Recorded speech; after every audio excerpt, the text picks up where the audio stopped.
All right, thank you, sir, doctor. And then also be advised that the manager registration had to attend to some urgent meeting, but then she will be here at 12 o'clock.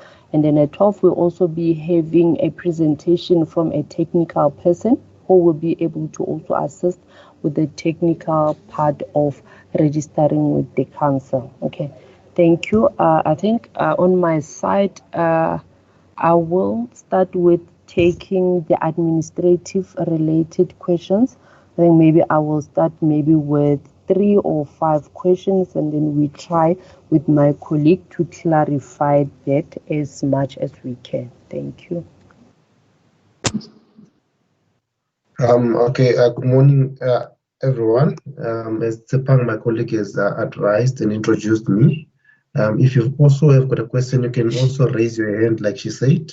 Apart from typing on the chat window, you can raise your hand and we will be able to see your hand from our side, and then you can give you a go ahead to ask your question. So please make use of both raising the hand and also making use of the chat window to ask your questions. Thank you. Okay, we have a question from Effort G saying, does a mentor have to be within your company, or can they be from any other company and function remotely? Yeah, that is correct, sir. The mentor doesn't necessarily have to be somebody who's from where you work. It can be somebody who's ECSA registered, who is assisting you with mentorship wherever they are. Thank you, sir. I think that is covered. Okay, and then another question is, where do we find the most up-to-date documents from ECSA? Because some of the documents on the website seems to be out of date. Mash, can you assist there? Okay, the documents that are on the website are the recent documents that we use. For instance, if you look at the application form for professional engineers, it will say 2016. So that's when the last application was updated. But it's still the one that we're currently using. And when it comes to policies, the policies, if ECSA is updating a policy, they will take it out of the website so you wouldn't find it. But when they bring it back, it will have an updated date. So the ones that you will see with the old dates, especially on the application forms, those are the ones that we are currently using and accepting. So you should use those forms that you see if they still have a 2016 date, for instance, for the Pr Eng, like I said. That's the correct application form. So you mustn't say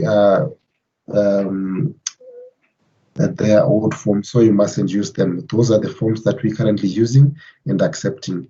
Should there be any updates on the policies, like I said, they are taken off, and when they are updated, then they are brought back. So in terms of policies, you might find that the dates are recent, but in terms of application forms, they might be having old dates. Thank you. May I follow up with that, please?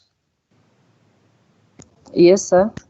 Thank you for your reply, Anton Basson. I've been asked by some of our graduates at University of Stellenbosch. I've been asked some of our graduates to help them with mentorship, and I downloaded the files on the documents link on the website, and then someone sent me some other documents that are apparently on the online application system, and there seems to be differences between the documents on the document side of the website and on the online application system. So because the forms were different and even the content was different on these two sites. Okay, if I may comment on the online platform, the online one is not 100% functional. The online system is still being developed and it's not 100% functional. So more the documents, we would advise the documents that you have to use are the ones that are on the website. However, we also taking note of whatever you say, and we'll take it to the relevant departments. If we have any further information, then we'll send you an email and clarify that. But for now, the online system is not 100% functional, and the documents you must use are the ones that are on the website. Thank you. Thank you. Next, we have question from Naima Hussein saying, does work experience only count as part of your registration if it was supervised by a professional engineer?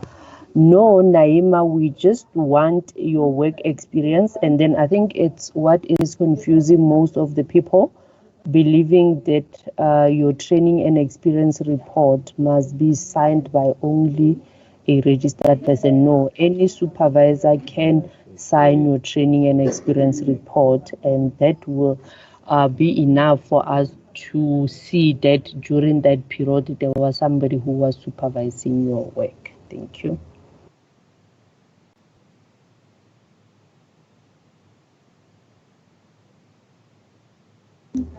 Effort again, is registration purely online at the moment?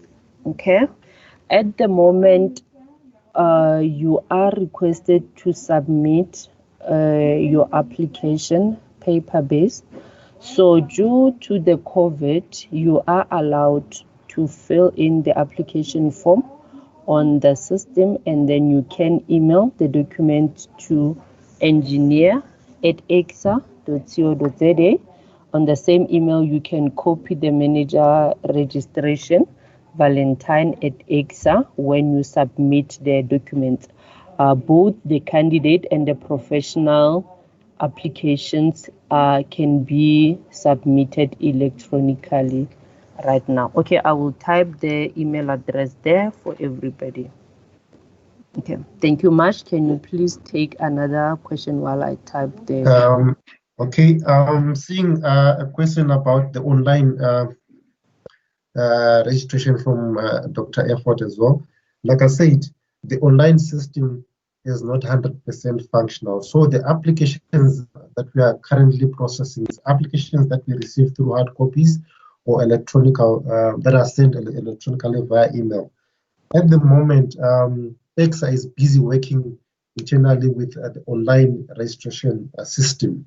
Like I said, it is not 100% functional. So at the moment, they are busy working on it so that it can go live. There's a point in time they went live with it, but there were some problems that were encountered. So at the moment, it's not functional. We only accept, or we're only taking the applications that are coming through hard copies, or you can send it via email, like Sepang is advised. So for the online one, at the moment, we're not using that process. There's also an email that came, a question that is coming from Andre, is asking where is the best place to find a mentor. At the moment, we advise candidates to go to their voluntary associations. So if there's SAIMechE, there's SAICE, there's electricals, they go to SIEE. So they, if you contact your voluntary association, you can get your mentor through your voluntary association. There is something also that ECSA is also developing that tries to connect the mentors and the candidates, which is the ECSA Academies. If you go to our website, you'll see the concept there for academies that is going to play a major role in terms of linking the mentors and the candidates. But it's something that is going to be rolled out hopefully next year. That is going to be more also focusing on the link between the mentor and the candidates. But for now, you have to contact your voluntary association. There's also a question that came from Paul. What happens if I can't get hold of a supervisor to sign off my TER? So to answer that question is that if, let's say, for instance, you have your supervisor who was supervising you for a certain period, and for some reasons, maybe the supervisor is deceased or is gone overseas, you don't have any trace of that supervisor. So what you do is you write an affidavit for that specific period to say, whoever so-and-so was supervising at this period, but I can't get trace of the supervisor to sign my training experience report or is deceased, and then you attach your affidavit to your application, and that should be enough for your application to be processed further. I think that is all. Sepang, I think you can take some more questions. Okay, yeah. Much I will add also on that part of getting the affidavit for the supervisor who was not there. The recent 3 years working experience, there we don't compromise. We don't take an affidavit where you can't get hold of your supervisor. If it's 5 years ago, yes, we can take, but then you can't say the period from 2019 to 2020, you can't get hold of the supervisor, so you submit the affidavit. There we don't compromise. Recent 3 years, we want the training and experience report that is signed by the supervisor. But then if it's 7 years ago and then you can't get hold of the supervisor, that's the only time where we can get the affidavit. And then also then, if you have maybe 2 or 3 training and experiences or periods where you can't get hold of the person, you send the affidavit individually. So you don't send one affidavit saying for period 3, 7, and 9, I can't get hold of the supervisor, so I've submitted the affidavit. You individually say affidavit for period 9, affidavit for period 7, and same for period 3. So each period that you can't find a supervisor's signature, you send an affidavit. Thank you. Okay, if I may take another question from Neo, asking that does your peer candidates expire annually, or once you have, you forfeit the candidate's title annually? So to answer that question, when you get registered, you get a registration letter that specifies what happens after you are registered. So normally you're supposed to pay an annual fees. Yeah, once you are registered as a candidate or as a professional, there's annual fees that you have to pay each year. So if you don't pay, or if you skip, or if you default paying your annual fees, then your registration gets cancelled. And when your registration is cancelled, when you want to reapply or to be registered again, then you have to send a re-registration application. So it depends how long your membership has been cancelled. If it's within a year, you don't have to send a registration application. You just have to pay the default amount and the reinstatement amount. Then your registration gets back. But from 2017, if I'm not mistaken, ECSA made a decision that you won't get your old registration number. You get a new registration number. Because the argument was, we don't know what you have been doing by the time you were deregistered. So you only get a new registration number when you reapply for re-registration after your membership has been cancelled. So I think that answers the question. And there's also another question coming from Willen asking about the CPD points. What I can say is after you are registered as a professional, you have to acquire 25 CPD points. So this only applies after you are registered. So there's certain categories. If I'm not mistaken, there are 5 categories. And then you have to get 25 CPD points in 5 years. So after the 5 years, you have to renew your registration, and you should have acquired these 25 CPD points by attending various engineering workshops, trainings, and so on. But that information is also available on our website under the CPD department. So, like I said, CPD only applies to those who are registered as professionals. And it also kicks in after you are registered as a professional engineer, professional technologist, professional technician, depending on the different categories that we have. So 25 CPD points in 5 years. I think that clarifies the question. Thank you. Sepang, I think you can take any questions.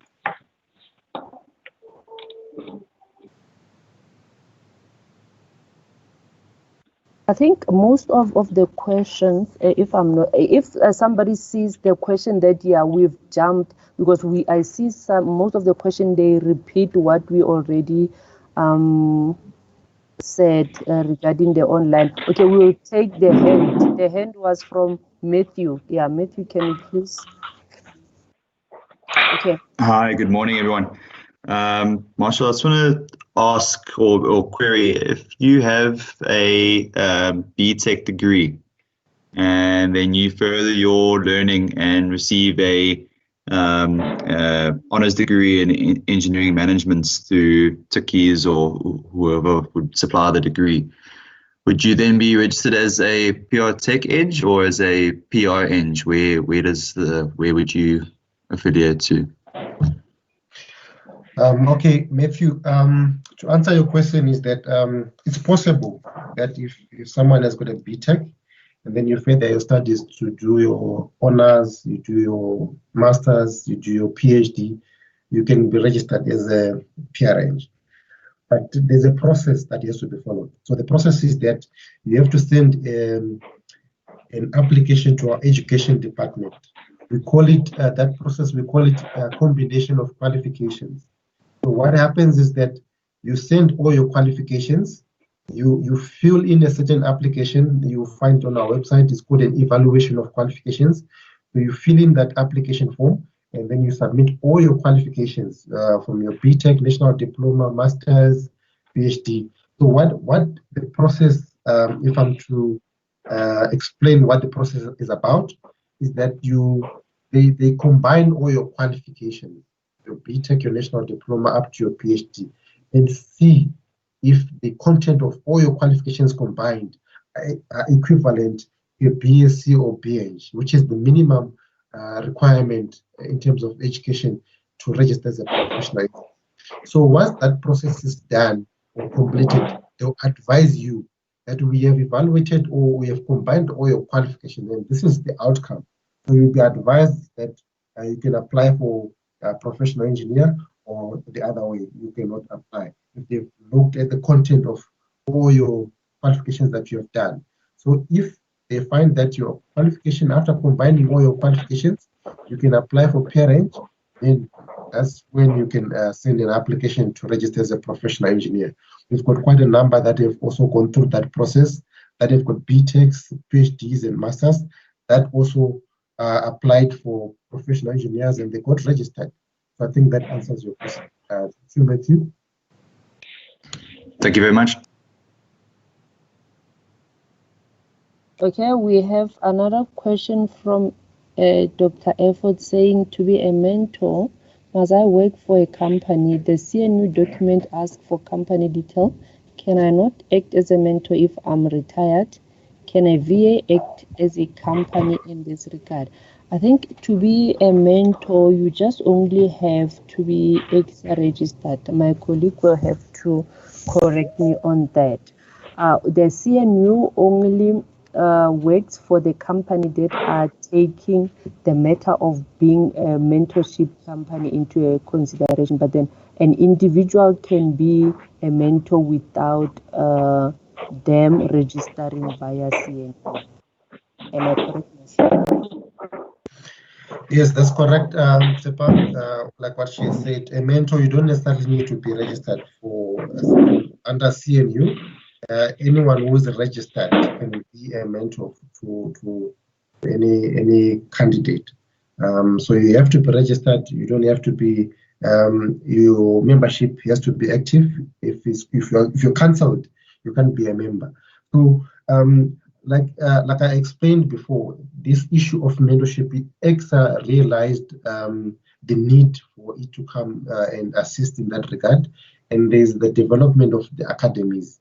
Like I said, if you go on our website, there's that issue, I mean, the academies that ECSA is bringing in, that is going to focus more on the mentors as well. It will also specify who is a mentor, who is regarded as a mentor. So it specifies that someone who is registered, someone who's competent in that specific area, the membership has to be active. No charges have to be done. Remember, there's also, when you're practicing, you might have been found guilty of anything, and you go through our legal department, and then there's certain fines that are done. So there's certain categories that a mentor should have. You shouldn't have any findings that have been done on you. So if you have time, you can go through under academies on our website. You see the definition of what a mentor is. I think it can assist in that regard. But once the academies are rolled over in next year, hopefully beginning of next year, and then that should be able to give clarity in terms of mentors, who can be a mentor and what defines a mentor. Thank you. I think to also add on what Marshall has said now, Dr. Effort, if you have people where you are that are wanting to be mentors, I think you can request a training like this where Valentine will organize a training only focusing on mentorship. We do also provide the training for mentorship. Le Shabani Letabo, if a mechanical engineer does an honors and masters in industrial engineering, will that count towards their registration as a Pr Eng in mechanical? Okay, Le Shabani, I think this is one of those the technical person will be able to touch on that. So what they normally say is to apply for a professional engineer with the engineering council, you have to have a Eng or BSc. So they don't say BSc in what. So if you have a Eng, BSc, okay, it's fine. You have a qualification that automatically qualifies you to apply as a professional.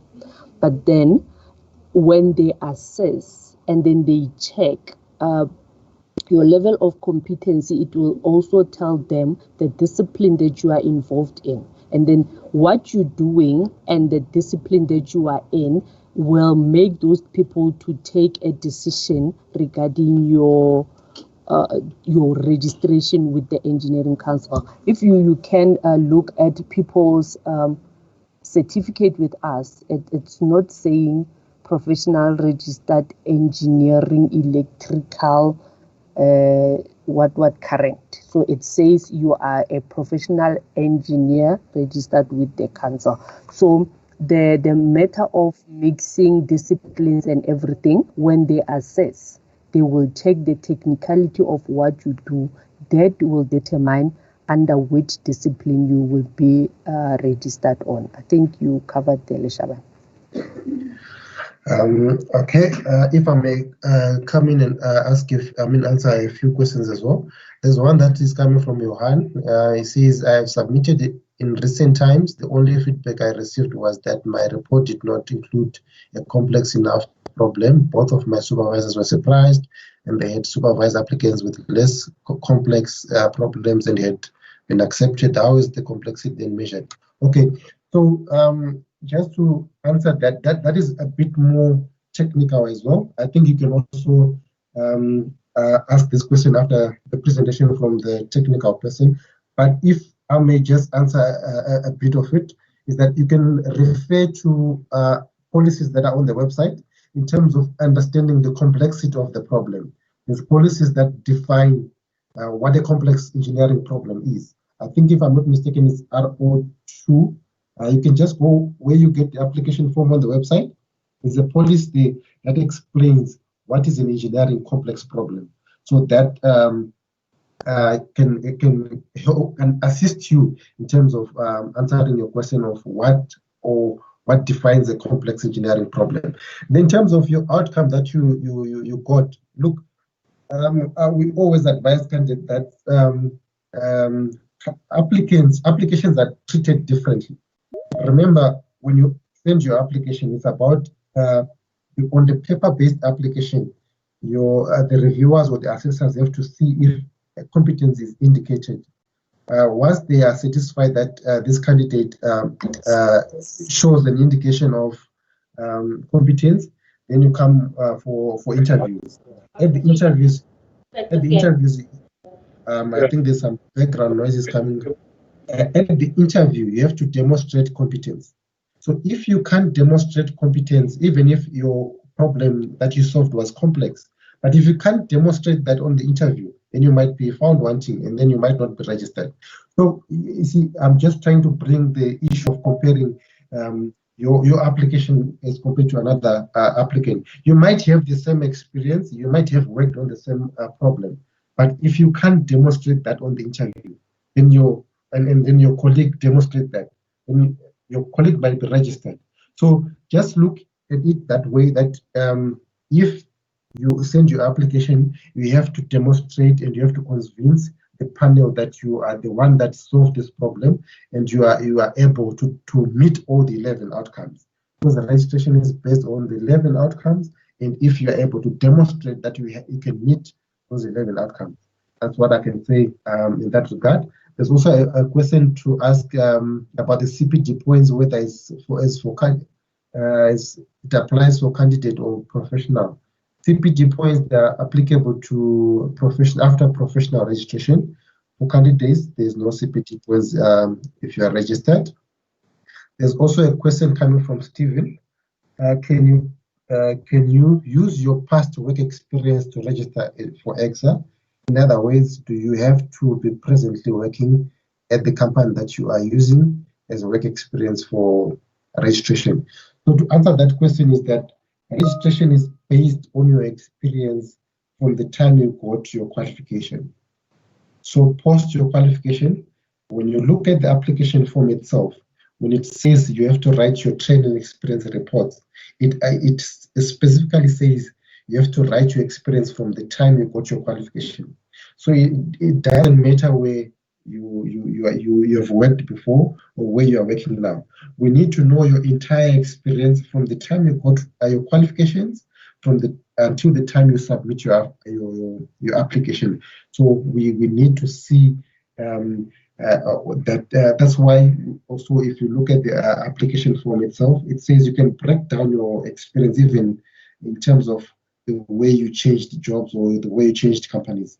So if we say from 2013 to 2017 you're working for a certain company, then you moved to 2 other different companies, you can actually break down your experience to say period 1, period 2, period 3, according to the way you changed companies. So it doesn't matter where you're working now. All your experience from the time you got your qualification is what counts, and registration is based on your experience. I think that answers Stephen's question. Tshepan, I don't know if you can take some. The one we have from Dr. Effort, it's regarding mentorship. That one is covered. There's also a technical report. Willen Walt, can you please maybe turn on your mic and try and clarify this for us? Yes, thanks, Tshepan. I just want to find out, I heard from a few of the guys at the office that obviously you need to demonstrate that you could solve a few problems, maybe show some of your designs, the outcomes. So I just want to find out exactly what is it that you need to see in the reports, especially if you've been involved in, let's say, something where you were not, where either you were the junior in a design where you just assisted the senior engineer, or if you had a lot of administrative jobs that had a technical view, but you didn't physically solve a problem for a client, but you were involved in it. How do you prove your competence in that case? Obviously, you will have to put something in a report, what you did, how you did it, who you worked with, who you mentored or who mentored you. But what do you want to physically see in a report? Do you want to see calculations? Do you want to see drawings? Do you want to see... That's what I would like to know, just understand, because I know it takes a long while to be evaluated. And I'm just, the back and forth might take many months to try and update it. So I just want to see physically what is it that you need there.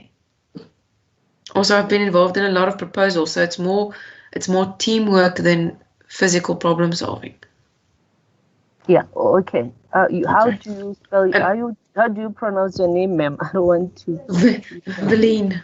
Veline. Okay. Yes. Thank you, Veline. Okay. Yes. Veline, thank you. Like my colleague Marshall has said, try and firstly familiarize yourself with the policies. The policies will explain to you where you are, the level that you are, because remember there's a complex level, there's a well-defined level, and then there's a broadly defined level. So the policy will try and explain where you are.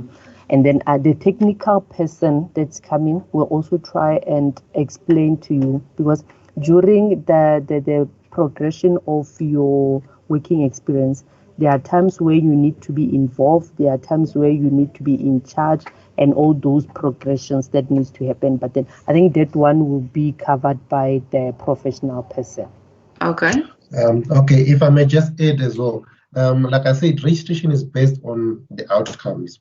There is 11 outcomes that are there that should be met for one to be said they are competent.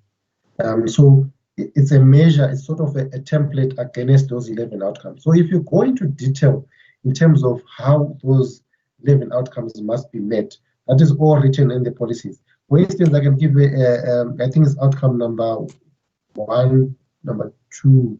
It says you must design or develop a solution. So there's an impression that if you haven't designed, then you can't be registered, which is not true. If you go and read further there, you see that the outcome says design or develop a solution. So you might find that some people are in the space of developing solutions, but they haven't been involved in design. But that person, if they have developed a solution, then they have made that outcome. So it's just a matter of understanding the outcomes, the documents that are there on the website, the policies, they actually explain in detail what needs to be done, or how does a person get deemed competent by meeting those 11 outcomes. I think that also clarifies a bit, but further information in terms of that can also be answered by the technical engineers that are going to come to the presentation. Thank you. Okay, thank you. Sorry, while we're on that, I mean, when you say develop a solution, what does that mean? Okay, that's more of a technical question that I can't give you examples now because I'm not an engineer. So I can't give you examples of technical things now because I'm on the we don't want to lie here. Yes. So we would rather leave it to the technical people to give the technical advice. Yes, sir. We have Dr. Effort. Hello.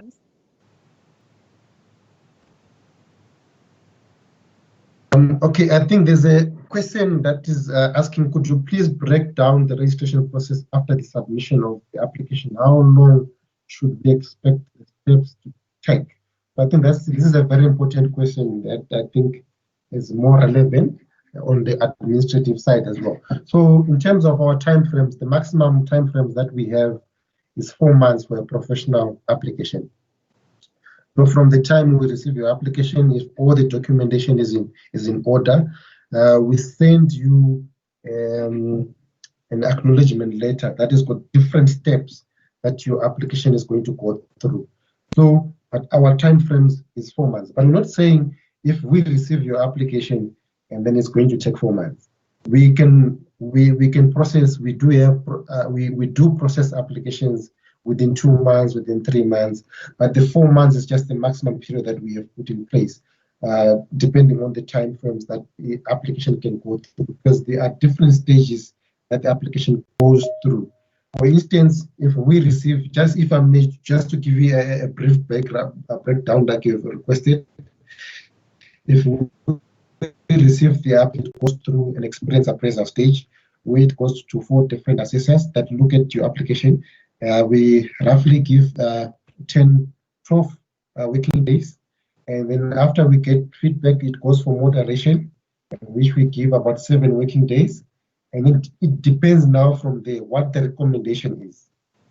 So the applications that take less time, for instance, if the reviewers and the assessors are happy with your paper-based application, they can refer your application or recommend your application to go straight to professional review. Professional review, this is more like to say, we have seen, we are happy with your paper-based application. Now we need to talk to you so that we see if you are the one who wrote the report. Is it your experience? Demonstrate your competence. That is the professional review interview. If you attend that, and if they are happy, if they find you that you're meeting those 11 outcomes, then you get registered. So that tends to take a lesser time frame. And then there's something what we call an experience appraisal interview. You might find that there are some candidates that say, I've attended 2 interviews, my colleague attended 1 interview, what's happening? So there's what we call experience appraisal. If after the experience appraisal, if they're not happy, or if there's some clarity that is needed on your paper-based application, you can be invited for an experienced appraiser interview, where they will focus on only those specific areas where they need clarity on. They say maybe it's outcome 2, 3, and 4. So you get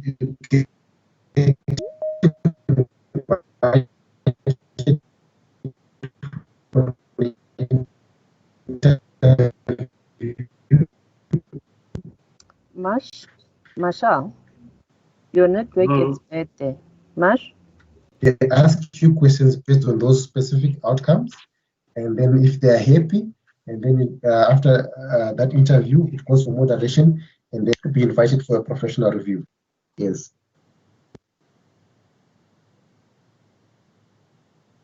Okay. Can you hear me now? Yeah, I can hear you. Can you? So I'm not so. Can you hear me now?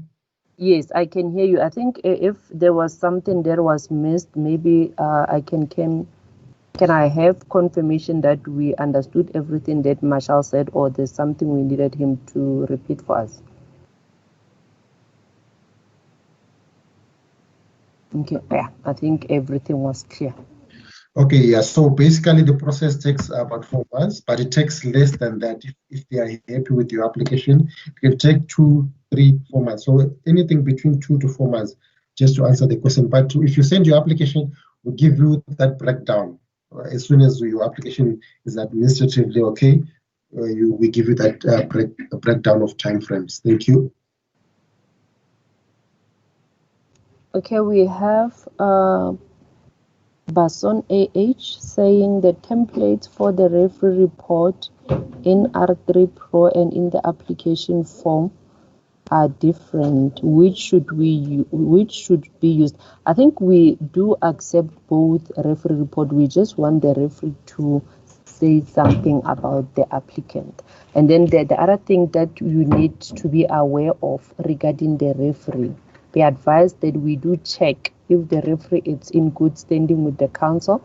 The referee's membership with the council with the engineering council is cancelled due to non-payment of annual fees. You will receive a communication from us asking to please submit somebody who's ECSA registered, because the certain referee is cancelled. So it's very important to check that the person that you're using as a referee is still in good standing with the council. Okay, there's a question, where and how does these interviews take place? So to answer that, before COVID, we were doing interviews at our office here in Bruma. And we also had satellite offices in Cape Town, East London, Bloemfontein, and KZN in Durban, where interviews used to also happen.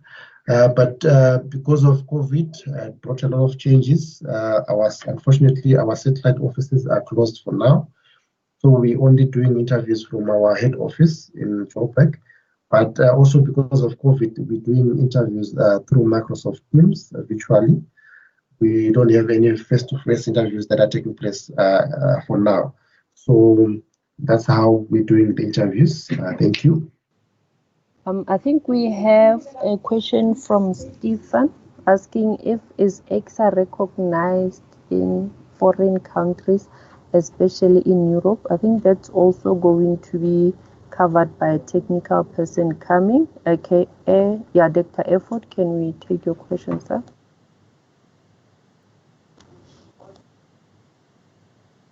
So I just want to confirm the actual application process that we're going to explain it in this with the attendance here, or is that going to be also a technical response? Or you want to know the application process, sir? Correct. Okay. Application is received today. It goes to administrator, Tebang, the registration officer. I vet the application. I check if your ID number is there, your contact details, email address, cell phone number, your physical address where we are able to contact you should we need you. Check if that is okay. I check certified copy of your qualification, the training experience report, the summary, and all those things. I check if they are there in your application. They are not there, I send communication. We only put into the system the application that has all those documents. Everything that we need, it's there in your application. We send it to the administrators, and then they will generate a reference number. After a reference number is generated, you will receive communication from the Engineering Council with the stages that your application will follow. So what happens is application goes for assessment. Assessment is done by 4 different assessors that don't know each other. So 4 people would have received your application, but they all don't know who else has received the application. Goes for assessment, 11 working days. Assessment feedback is received from 4 assessors. It goes to 2 different moderators for 10 working days again. So those people at moderation, at experience appraisal stage, will either say the person needs to submit more information. From what they saw, there's information that is needed. The application will be put in abeyance for 12 months, and then you're given time to submit the information. Moderators can say the applicant must go for an experience appraisal where they're going to check on the outcomes that were found lacking during assessment. The application can proceed to professional review, which is a very compulsory stage for all the professionals right now. And then there's also a situation where there is no engineering work at all. If there is no engineering that is involved, in that stage they stop and then they refuse your application so that we don't waste your time, and then we give you also false hope that there is some engineering work that you are doing. So after that, what happened is after the EA moderation, the officer, communicate to you the outcome from the moderator. Moderator say, put abeyance, I give you abeyance letter with 12 months. Moderator say, EA interview, I give you communication. Moderator said EA interview, you'll receive an invitation with the date and then also the link. Moderator say professional review, I communicate. Moderator said professional review, give you invitation with the date and also the link. You attend the interview. From the interview, the interview process, it's 3 people that sit in the interview. These are totally new people. They've never seen your application. They're seeing it for the first time when I give it to them to prepare for the interview. 3 people sit with you, and then when they sit with you, the background that they use is the application that you submitted with the council. They sit with you. Their recommendation go to 2 people again, 2 new people again. So these 2 people, this one is at EA. At EA interview, 2 moderators will also make a recommendation. Either they will say the application is good now, they can proceed to the final stage with the professional review, or they can say this person needs 12 months to get the experience that is found lacking. So we're going to give the person 12 months. After 12 months, come back, submit, and then we check if the experience is there. Or at EA interview, they can say competency is not indicated. There is nothing that is engineering related. The recommendation from these 2 people, it goes to the moderators. The moderators will communicate that to me, and then I give to the applicant. If from the EA interview you proceed to professional review, I tell again, moderator said professional review, invitation is sent, also the link, and then you sit for professional review. But then at professional review, we only make 2 recommendations. You either register or refuse. And then the other thing at a professional review, everybody is supposed to come with the presentation. I think that's the difference between an experience appraiser interview and a professional review. At experience appraiser, we only confirm the outcomes that were found lacking.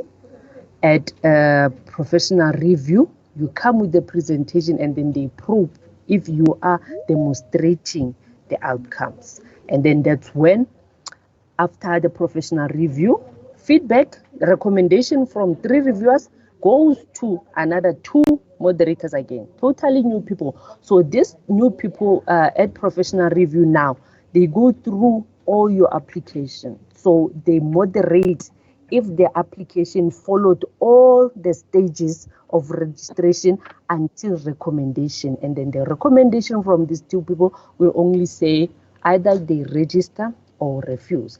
And then after that, the recommendation is assigned to the manager registration. Manager approves, and then you will receive an automated email from the ECSA system saying you either registered or you are refused. After refusal, you receive communication again from ECSA with the letter saying the outcomes that are not met. And then if the outcomes that are not met, you will be given the option to either attend an advisory interview or you can appeal the decision.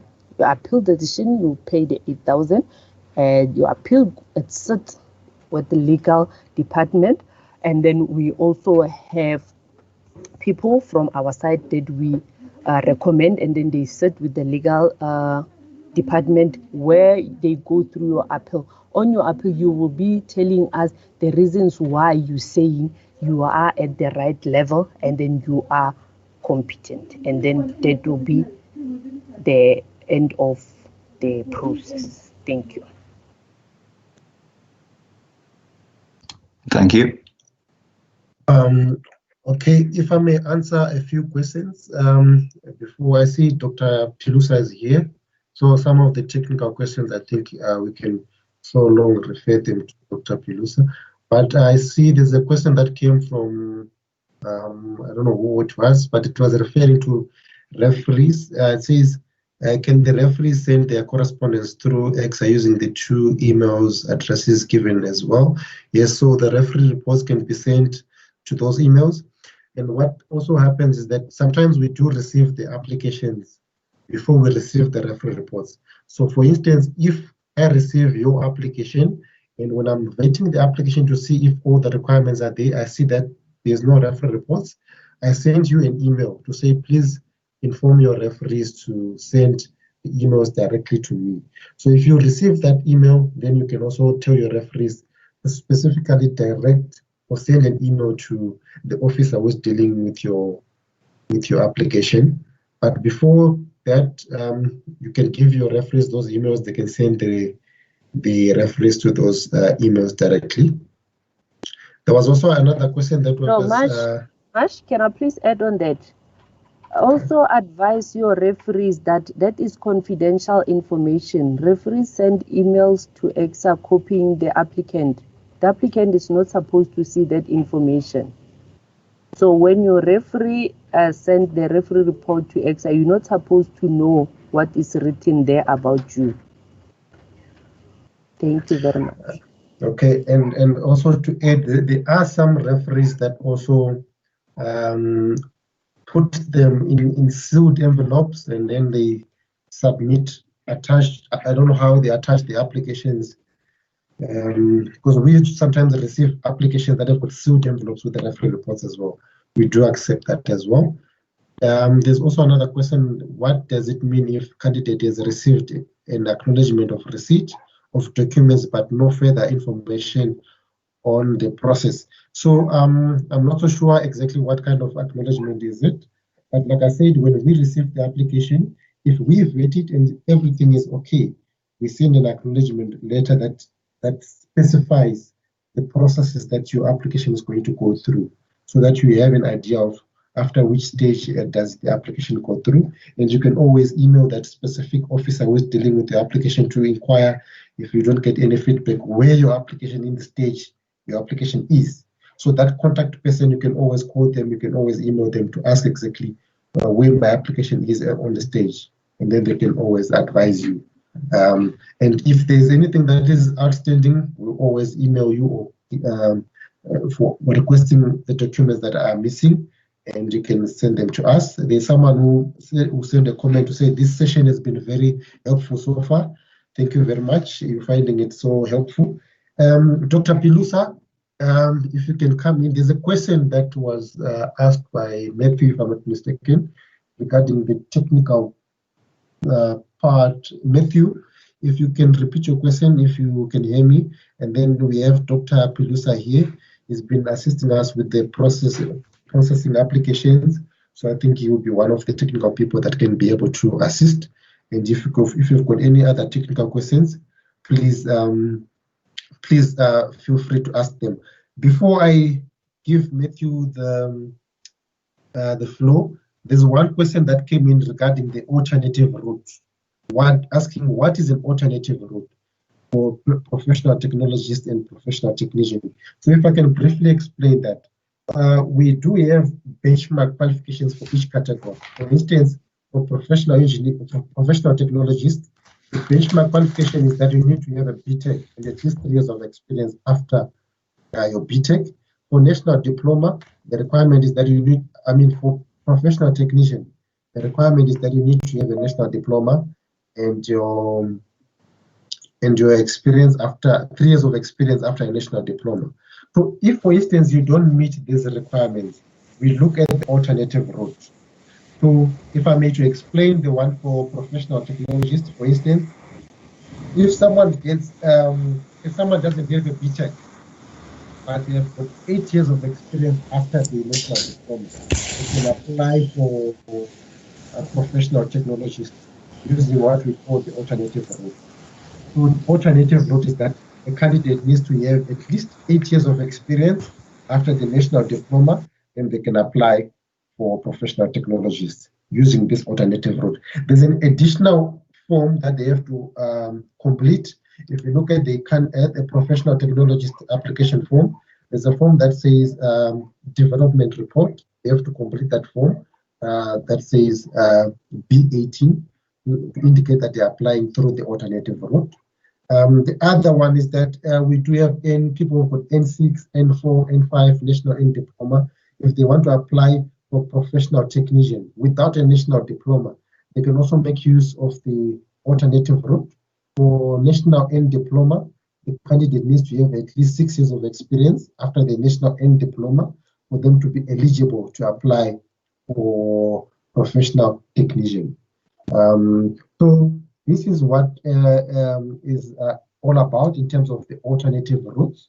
There's also, even without a qualification, now with matric only, for professional technician, we need 9 years of experience, if I'm not mistaken. Sepan can correct me. For technologists, must be 15 years, if I'm not mistaken. But you can always call us to clarify that. But that's basically what the alternative looks like. We look at your experience. If you don't meet the requirement, we look at your experience. Do you meet the requirements in terms of that? I think that brings to me concluding, answering those questions. Sepan and Dr. Effort, I think we do have our technical people now in, they have just joined us now, Dr. Pilusa and James. James, if you may introduce yourself, and then maybe we can start with the presentation. Keeping in mind Matthew's question for the technical reviewer to answer that.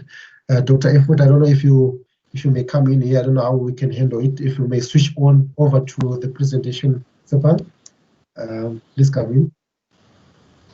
Okay, regarding that question, I think it was from Mr. Fender or something. I think that's normally what happens if I've received new applications today. I will communicate to the applicant that the application is received, so that I calm them down to know that on my side the application is with me. The Tepang is the person to contact should you need anything regarding your application, because I will be sitting with the application and then we'll get a question from call center saying Mr. Fender has submitted his application, there's no communication. So what we normally do is we acknowledge that the application is here, and then the right person to contact regarding your application is Tepang. After that, I will start vetting the application, and then you will receive communication if everything is administrative okay, or there is information that is requested from you regarding your file. Mr. Fender, I think that is covered, sir.